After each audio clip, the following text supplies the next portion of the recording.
तर 1.5 दिवसांच्या बाप्पांना आज निरोप दिला जातो आहे। बाप्पांच्या विसर्जनासाठी पुणे महानगरपालिकेकडून खास व्यवस्था करण्यात आलेली आहे।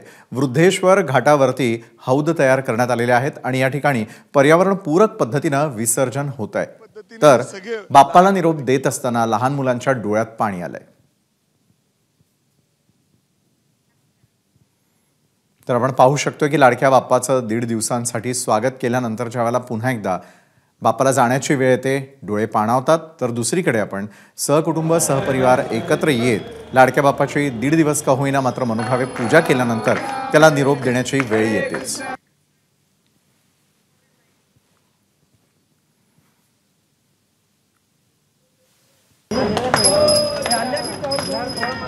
दादा काय झालं तुला? का रडतोय तू? जाऊन नाही द्यायचंय त्याला। विसर्जन नाही करायचं बाप्पांचं? ठेवायचं मला ठेवायचं। मग 10 दिवस का नाही ठेवलं तू? ऑफिस मध्ये नाही चालत। दादा काय झालं? एबीपी माझा, उघडा डोळे बघा नीट।